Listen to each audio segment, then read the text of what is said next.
இந்த திமுக மாதிரி பொய்யான வாக்குறுதிகளை எப்பவுமே கொடுக்க மாட்டோம். புதுசா சொல்லுங்க, புதுசா சொல்லுங்கன்னா என்னத்த சொல்றது எனக்கு புரியலையே. என்னத்த புதுசா சொல்றது? செவ்வாய் கிரகத்துல ஐடி கம்பெனி கட்டப்படும், காத்துல கல்வீடு கட்டப்படும், அமெரிக்காவுக்கு ஒத்தடி பாதை போதப்படும், வீட்டுக்குள்ளே ஏரோப்ளேன் ஓட்டப்படும். இந்த மாதிரி அடிச்சு விடுவோமா? நம்ம சிஎம் அவர்கள் அடிச்சு விடுவாரு, அந்த மாதிரி அடிச்சு விடுவோமா? பார்த்தலாம், ஒரு கை பார்த்தலாம். சத்தியமா சொல்றேன், நானும் ஒரு 2-3 வாரத்துக்கு முன்னாடி என்னமோ ஏதோ நினைச்சேன். பார்த்தலாம், சத்தியமா பார்த்தலாம். நாமக்கல் மாவட்டத்தோட இந்த முட்டை உலகமும் கூட ரொம்ப ஃபேமஸ். எக் சிட்டி, எக் சிட்டின்னு கூட கூப்பிடுவாங்க. அது மாதிரி தமிழ்நாட்டு மக்களுக்கு இந்த சத்தான உணவு முட்டை கொடுக்கிற ஊர் மட்டும் இல்ல, தமிழ்நாட்டு மக்களுக்கு உணர்ச்சி ஊற்ற மண்ணும் கூட.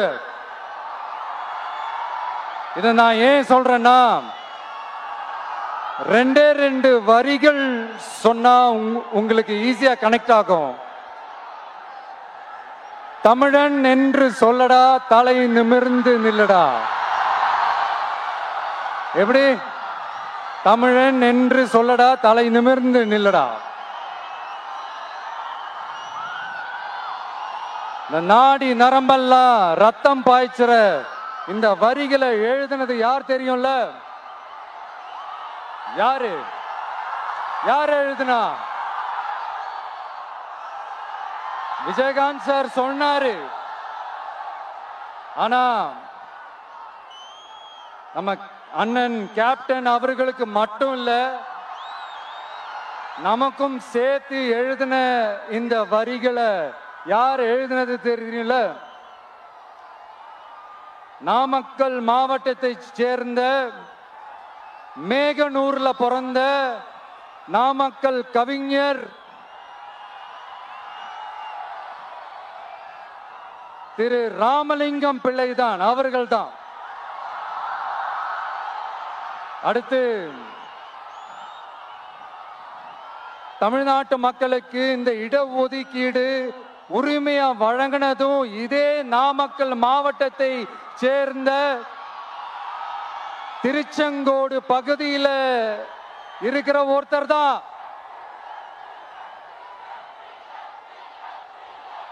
நம்ம சென்னை மாகாணத்தோட முதலமைச்சரா இருந்த சுப்பராயன் அவர்கள். அவர்தான் அந்த மாபெரும் மனிதர். மக்களுக்கு இடஒதுக்கீடு உரிமைய வழங்கினதுல இவருக்கு மிகப்பெரிய ஒரு பங்கு ஒன்று இருக்கு. அதுதான் இந்த கம்யூனல் GO 1071 அதை கொண்டு வந்து பட்டியலின மக்களுக்கும் பிற்படுத்தப்பட்ட மக்களுக்கும் இத வழங்கினார். அதனாலதான் அவரு முதலமைச்சரா பதவியேற்றதுக்கு அப்புறம் முதல் தமிழர் அப்படின்ற அந்த பெருமையோட சொன்னது மட்டும் இல்லாம, இதே நாமக்கல்ல அவருக்காக ஒரு மணிமண்டபம் கட்டுவோம்னு வாக்குறுதி நம்பர் 456 கொடுத்தது யாரு?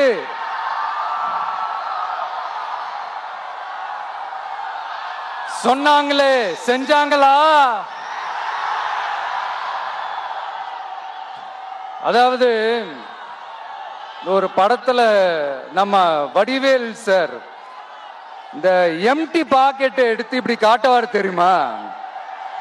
அந்த மாதிரிதான் ஒவ்வொரு வாக்குறுதியும் படிச்சுட்டு அந்த எம்டி பாக்கெட்டை இப்படி நம்ம காட்ட வேண்டியதுதான்.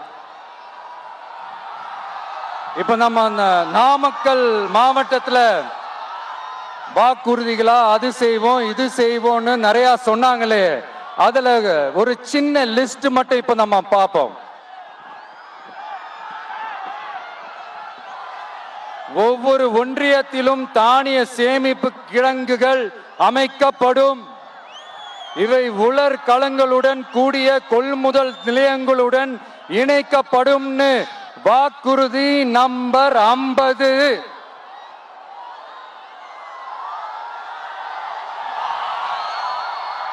கொப்பரை தேங்காயை தமிழக அரசே கொள்முதல் செய்யும். அதிலிருந்து தேங்காய் எண்ணெயை உற்பத்தி செய்து நியாய விலை கடைகள் மூலம் விற்பனை செய்ய நடவடிக்கை எடுக்கப்படும். வாக்குறுதி நம்பர் 66.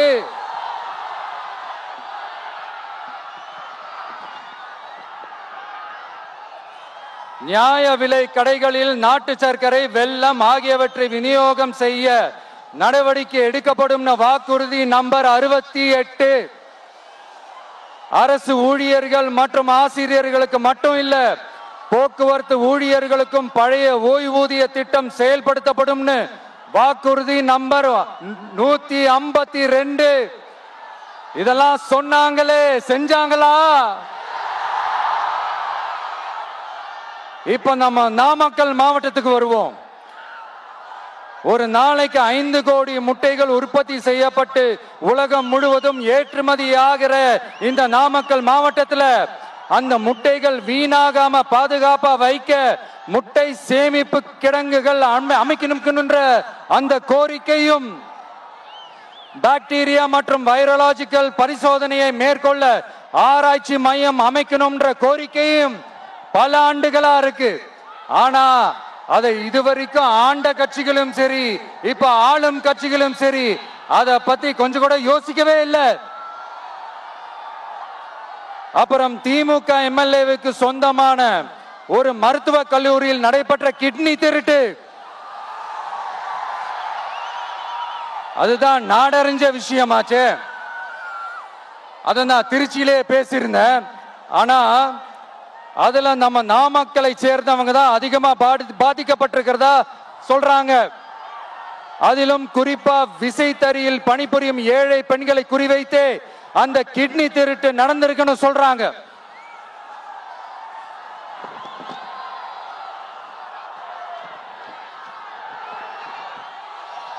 இதுல ஈடுபட்டவங்கள யாரா இருந்தாலும் நம்ம ஆட்சி அமைஞ்சதும்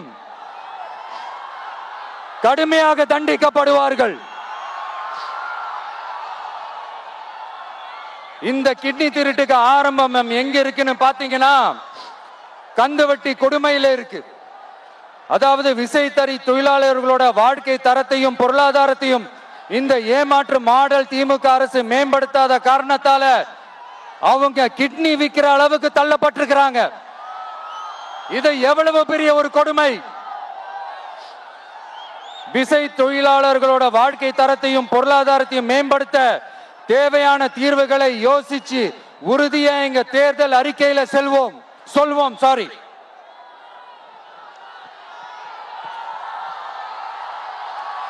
நான் இந்த சுற்றுப்பயணத்துல எல்லா ஊருக்கும் போகும்போது ஒரே விஷயத்தை தான் மக்கள் ரிப்பீட்டடா நம்ம கிட்ட சொல்றாங்க. அடிப்படை சாலை வசதி, குடிக்க நல்ல குடிநீர், ஒரு நல்ல மருத்துவ வசதி இல்ல, நல்ல டாக்டர்ஸ் இல்ல, பெண்கள் பாதுகாப்பு. இதத்தான் அவங்க கேட்கிற இந்த அடிப்படை விஷயங்கள். அவங்க பெருசா எதுவுமே கேட்கறது இல்ல. என்னப்பா இந்த விஜய் எங்க போனாலும் கேள்வியா கேட்கிறாரு, இவர் வந்தா என்ன செய்வாருன்னு கேட்டதுக்கு 2 இடத்துல அதுக்கான விளக்கத்தை ஒண்ணு சொன்னோம். கல்வி, ரேஷன், மருத்துவம், குடிநீர், அடிப்படை சாலை வசதி, மின்சாரம், போக்குவரத்து, பெண்கள் பாதுகாப்பு, சட்டம் ஒழுங்குன்னு இந்த மாதிரி அடிப்படை விஷயங்கள்ல எந்த சமரசமும் இல்லாம கரெக்டா செய்யப்படும்னு சொன்னோம். இதத்தானே எல்லாரும் சொன்னாங்க, அதே தான் இவரும் சொல்றாரு. இவர் என்ன புதுசா என்ன சொல்லிட்டாரு? புதுசா எதுவுமே சொல்லலையே. ஐயா, அரசியல் மேதைகளே, பெரியவங்களே, ஒரு மனுஷனுக்கு சாப்பிடறதுக்கு நல்ல சோறு, படிக்கிறதுக்கு நல்ல கல்வி, குடிக்கிறதுக்கு நல்ல குடிநீர், அவனை பார்த்துக்கிறதுக்கு நல்ல மருத்துவ வசதி, வேணுங்கிற இடத்துக்கு போயிட்டு வர்றதுக்கு நல்ல போக்குவரத்து, அதுக்கான சாலை வசதி, பாதுகாப்பான ஒரு வாழ்க்கை, இதுதானே ஒரு மனுஷனுக்கு அடிப்படை தேவை. இன்னைக்கும் இது நம்ம எல்லாருக்கும் இது தேவைதானே. அப்புறம் அதை சரியா செய்வோம்னு சொல்றது தானே சரி. அதனாலதான் சொன்னோம், எது நடைக்கு சாத்தியமோ, எது உண்மையோ அதை மட்டும் தான் சொல்லுவோம், அதை மட்டும் தான் செய்வோம். இந்த திமுக மாதிரி பொய்யான வாக்குறுதிகளை எப்பவுமே கொடுக்க மாட்டோம். புதுசா சொல்லுங்க, புதுசா சொல்லுங்கன்னா என்னத்த சொல்றது எனக்கு புரியலையே. என்னத்த புதுசா சொல்றது?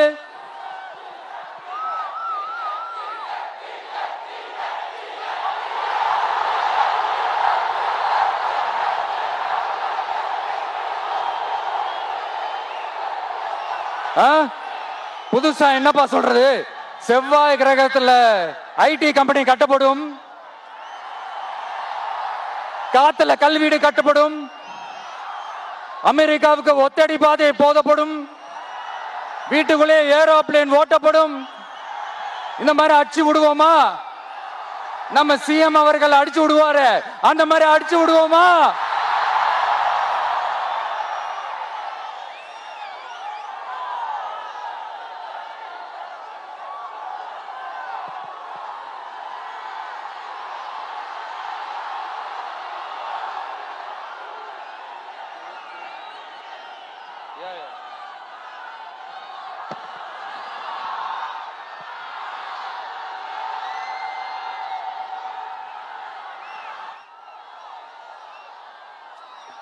நான் ஏற்கனவே சொன்னதை தான் இங்க நான் திரும்பவும் சொல்றேன்.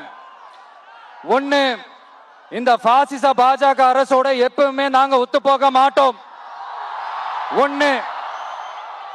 ரெண்டாவது, இந்த திமுக அரசு மாதிரி அண்டர் கிரவுண்ட் டீலிங், மறைமுக உறவுக்காரர்களா இந்த பாஜகவோட எப்பவுமே நாம இருக்க மாட்டோம். ரெண்டு.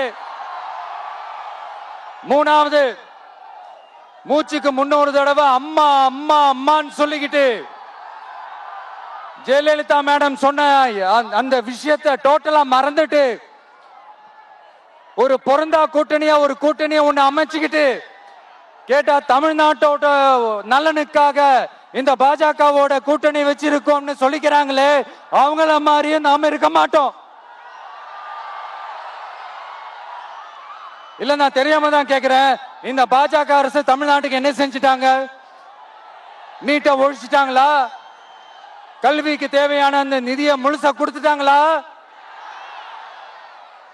இல்ல தமிழ்நாட்டுக்கு தேவையான எல்லா விஷயங்களையும் தான் சரியா செஞ்சிட்டாங்களா?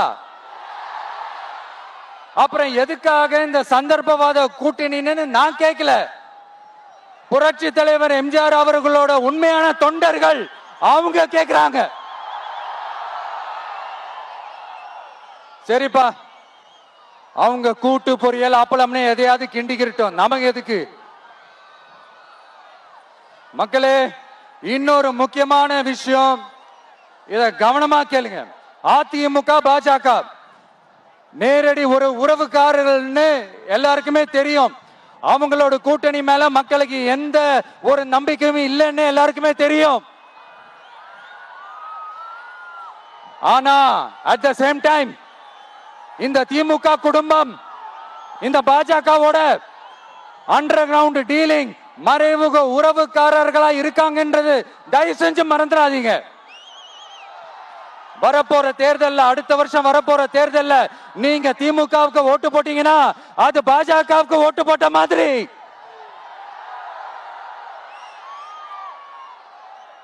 வெளியில அடிச்சுக்கிற மாதிரி அடிச்சுப்பாங்க, ஆனா உள்ளுக்குள்ள வேணாம். மக்களே, ஜாக்கிரதை, யோசிங்க.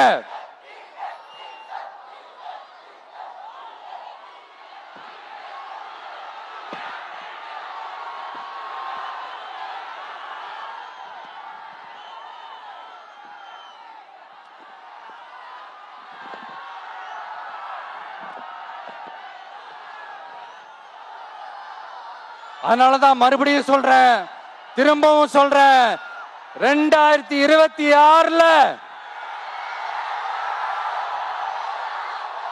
ஒன்னு இன்னொன்னு ஒன்னு இன்னொன்னு. அதாவது ஒன்னு மாபெரும் மக்கள் சக்தி கொண்ட எளியோரின் குரலா இருக்கிற களத்துல இருக்கிற டிவிக்கு, இன்னொன்னு கொள்கை என்ற பேர்ல மக்களை ஏமாத்திக்கிட்டு கொள்ளையடிச்சுக்கிட்டு தமிழ்நாட்டை ஏமாத்துற இந்த டிஎம்கே. இந்த ரெண்டு பேருக்கு நடுவுல தான்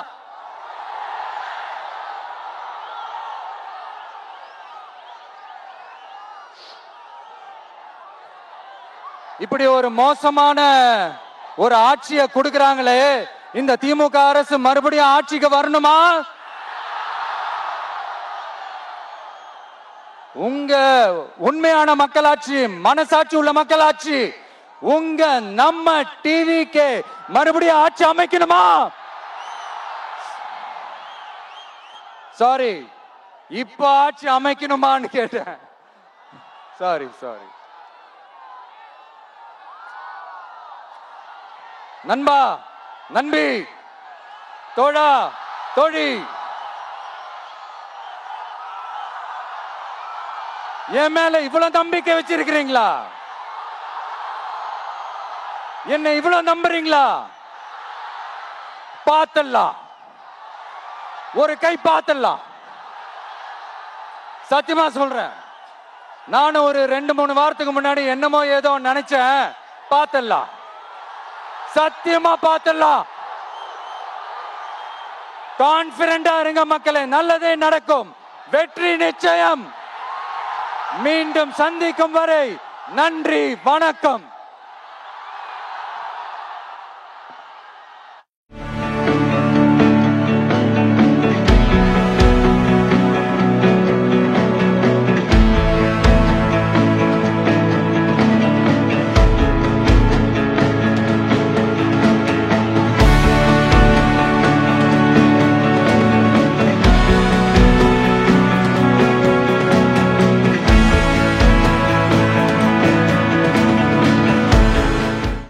ஆரம்பத்துல பேசும்போது மைக்கு, சாரி, எனக்கும் அந்த மைக்குக்கும் ஒரு மாதிரி ரொம்ப டிஃபரன்ஸா கேட்டுட்டு இருந்தது. அதனாலதான் கொஞ்சம் அந்த ரிதம் பிடிக்கிறதுக்கு கொஞ்சம் டைம் ஆயிடுச்சு. Okay, thank you so much.